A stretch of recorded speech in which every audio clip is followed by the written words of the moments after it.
c'est Maxime du groupe Autodomo. Aujourd'hui, je vous présente cette caméra extérieure de la marque Inomega, qui a la particularité d'être solaire. Elle intègre donc une batterie et un panneau solaire afin d'être totalement indépendante. Il s'agit de la InoCam Solar Dome, qui est rotative avec des projecteurs, le tout en solaire. À travers cette vidéo, on va faire le tour de la boîte, le déballage, l'installation et pour finir, une petite conclusion. Mais avant tout, n'oubliez pas de vous inscrire à la chaîne Autodomo en appuyant sur le bouton. Passons donc au tour de la boîte de cette caméra InoCam Solar Dome de chez Inomega. Donc comme on peut le voir, elle est bien PTZ, donc ça veut dire qu'elle est motorisée. C'est à énergie solaire, il y a une batterie, donc détection d'humain, il y a possibilité de cloud. Vous pouvez la piloter de façon verticale et horizontale, elle est water résistant, et possibilité de mettre une carte SD dedans. On voit donc ici la caméra, et donc le panneau solaire avec un câble qui peut être de 5 mètres. Donc c'est pas mal, comme ça on peut brancher éventuellement le panneau solaire un petit peu plus loin pour qu'il soit bien au soleil. Donc ici on peut voir également donc, que la lumière est présente, donc que ça fonctionne à batterie et énergie solaire. Il y a un son bidirectionnel, donc on entend et vous pouvez parler. La caméra, c'est donc du Super HD caméra. L'installation est rapide. Et au niveau donc de la vision nocturne, donc c'est couleur ou infrarouge. Voilà. Et sur la quatrième face, il y a juste une petite vue d'ensemble, voilà, que je vise bien. Donc avec le panneau solaire au-dessus, ou on peut le mettre en décalé, avec le câble qui fait donc 5 mètres. Les projecteurs. Et voilà, j'en ai fait le tour. Passons maintenant au déballage. Donc tout d'abord, on retrouve une notice, donc 100% français. Donc ça, c'est un très bon point. Elle est vraiment très très complète. On retrouve également une petite fiche d'information comme quoi il faut utiliser les vis fournies dans la boîte et ne pas utiliser des vis normales lorsque vous fixez le support mural à votre caméra, tout simplement pour ne pas abîmer la batterie.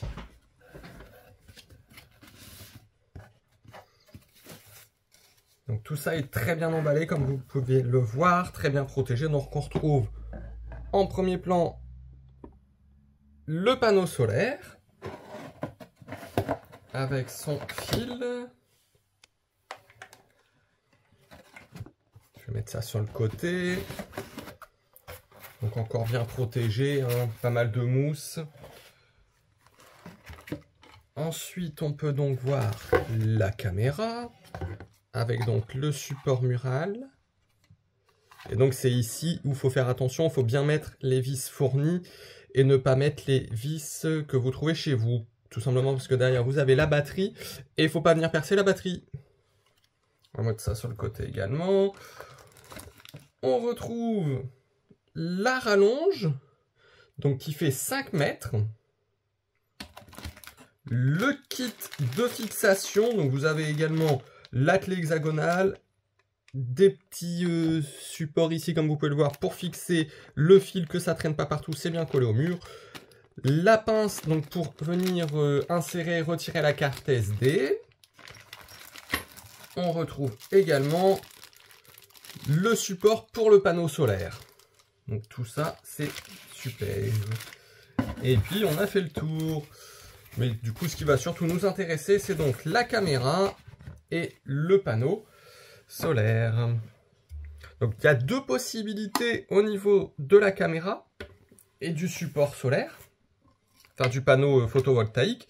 Soit on vient mettre le support ici, pour faire un petit peu comme un toit au niveau donc de la caméra, ou alors sinon on va utiliser ici pour pouvoir déporter avec ce support pour le panneau solaire. Donc on peut déporter pour vraiment mettre le panneau en plein soleil. Donc c'est vraiment bien pensé, tout ça c'est pas mal du tout. On va voir un petit peu ce qu'il en est dans l'installation et les tests par la suite. On se retrouve donc pour l'installation. Donc après avoir bien chargé la caméra, donc moi j'ai fait avec le panneau, sinon vous pouvez faire également avec le câble fourni. Donc sous la caméra, sous le petit cache, se trouve le bouton on-off, tout simplement. Vous venez mettre sur on, et puis on se retrouve dans quelques instants dans l'application. Nous voilà donc dans l'application. Donc comme d'habitude, le petit plus, ajouter un appareil. Ici, on sélectionne donc caméra et sécure. Donc c'est une caméra Wi-Fi, c'est en haut à gauche. Est-ce qu'elle clignote? Oui. Donc voilà, suivant.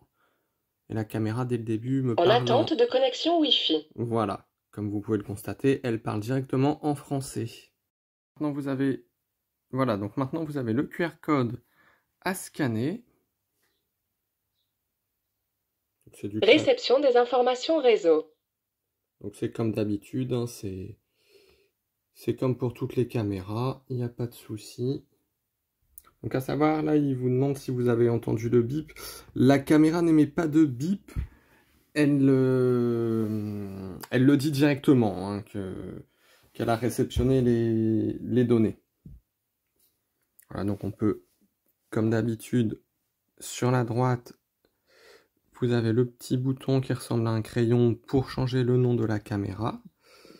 Donc pour l'instant, je vais la nommer caméra solaire, voilà. On va la mettre sur la terrasse puisque c'est pour l'extérieur. Et voilà.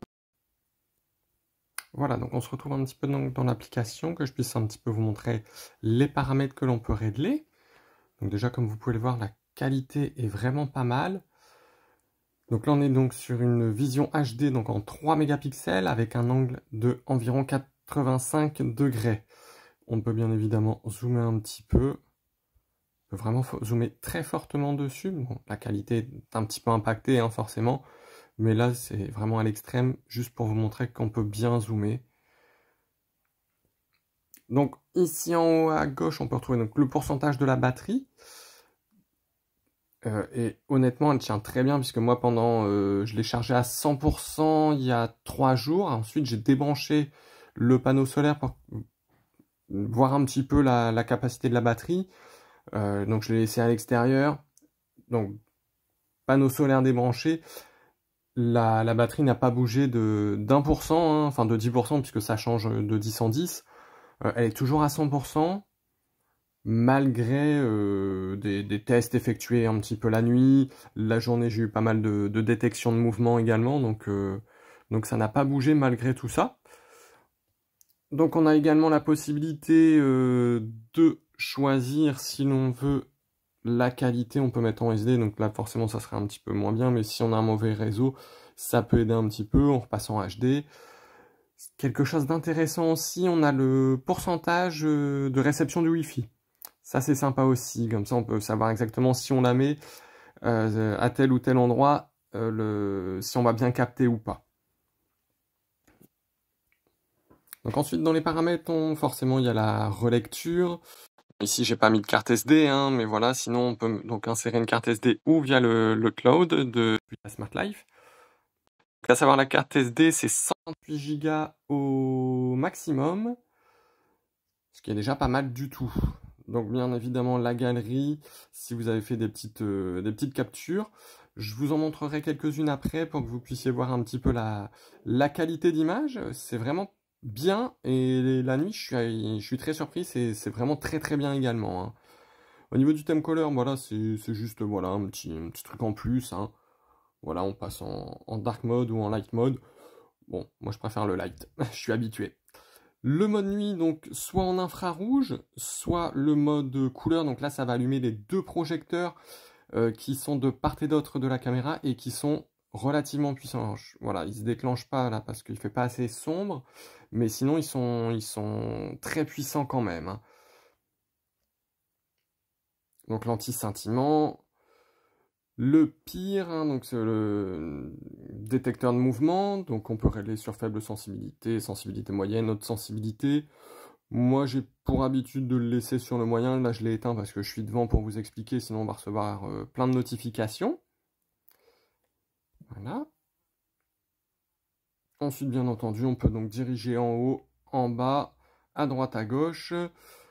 Donc de haut en bas, on a un angle qui peut varier donc de 90 degrés. De gauche à droite, donc de façon horizontalement, on peut varier à 350 degrés. Donc c'est vraiment bien. On peut vraiment tout voir. Voilà, donc on peut rentrer également dans les paramètres. Donc là, vous avez les informations sur l'appareil. Vous pouvez renommer la caméra et son emplacement.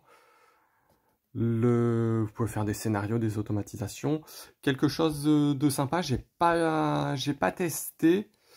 Mais sinon, on peut le contrôler. Donc c'est compatible Amazon Echo et Google Home. Donc c'est vraiment sympa à savoir pour ceux qui possèdent ce genre d'équipement.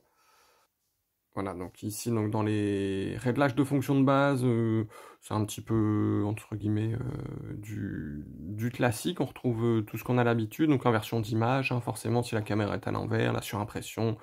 Le mode audio, donc on peut choisir en unidirectionnel ou bidirectionnel, donc c'est-à-dire que vous avez un micro et un haut-parleur, et enfin l'anti-scintillement si vous le souhaitez. Donc le mode de vision nocturne, on en a parlé juste avant. Le mode de travail, donc voilà, c'est si vous souhaitez économiser la batterie ou pas. Donc moi j'ai mis oui, et franchement, je vous dis, la batterie en 3 jours, elle n'a pas bougé un poil. Pourtant panneau solaire débranché avec pas mal de notifications, parce qu'il y avait pas mal de mouvements à ce moment-là. Le capteur donc infrarouge qu'on retrouve. Hop, la gestion de l'alimentation. Voilà, donc batterie restante, alimentation. Donc là, on est sur la batterie, hein, et on peut mettre des petites notifications en cas de batterie faible. Donc on peut choisir, hein, c'est comme on veut. Moi, j'ai choisi 10%, ça me paraît très bien. Comme ça, éventuellement, en dessous des 10%, je reçois une notification et je peux aller la recharger. Donc soit je la démonte, soit j'amène une petite batterie externe que je viens brancher dessus. Le cloud storage donc de chez Tuya Smart Life, les notifications en ligne si on le souhaite. Et puis voilà, on a fait un petit peu le tour. Donc juste après, je vais vous mettre quelques petites photos de tout ça. Donc vision de jour et vision de nuit. Mais vous n'allez pas être déçus parce que la qualité est vraiment très bonne. J'ai pu comparer avec d'autres et on est vraiment très très bien.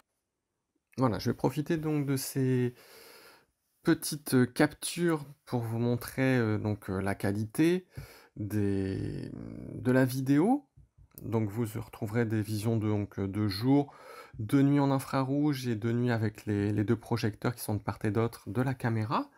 Pour vous parler un petit peu plus donc de cette caméra, donc qui fonctionne sur batterie, donc rechargeable en panneau solaire. Donc la batterie c'est donc du 1440 mAh et c'est largement suffisant comme je vous ai pu vous expliquer tout à l'heure. Au niveau du fonctionnement, pardon, elle fonctionne donc de moins 30 à 60 degrés, une humidité allant de 0 à 90% et elle est IP65. Un autre point important à savoir, les clients de chez Inomega bénéficient d'une assistance technique gratuite à vie.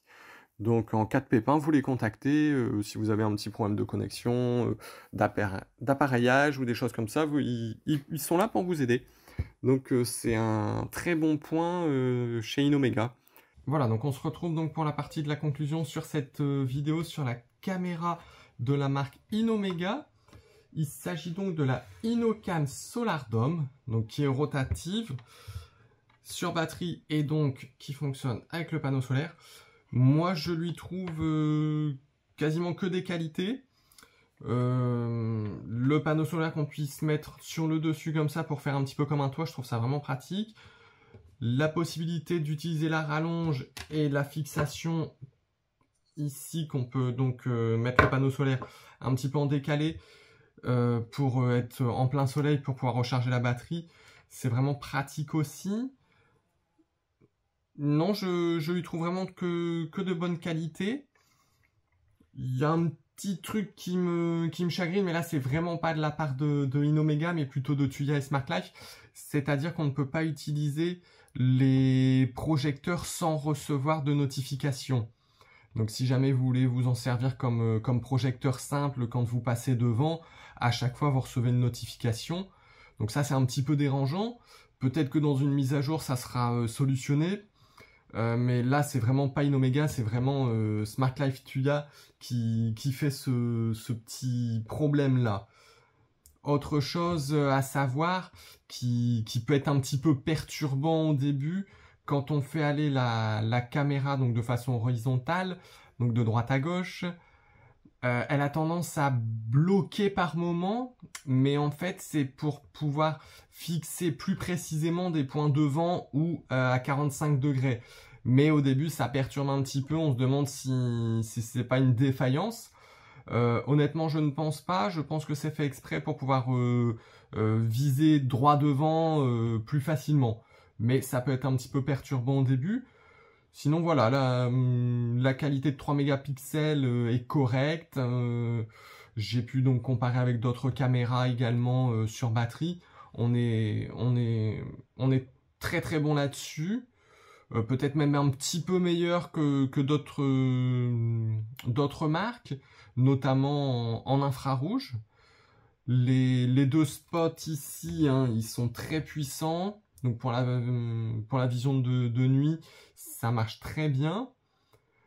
Également un point positif chez Inomega, les clients hein, bénéficient d'une assistance technique garantie à vie et gratuite, hein, bien entendu. Donc s'il y a un petit souci avec la caméra, l'appareillage ou des choses comme ça, on peut les contacter assez facilement. Donc que de bonnes choses sur cette caméra qui est fournie donc avec pas mal d'ustensiles et voilà. Donc j'espère que cette caméra vous aura plu autant qu'à moi et cette vidéo également. On se retrouve bientôt pour de prochaines vidéos. Surtout n'hésitez pas à liker la vidéo et à nous rejoindre sur le groupe Facebook et à vous abonner à la chaîne.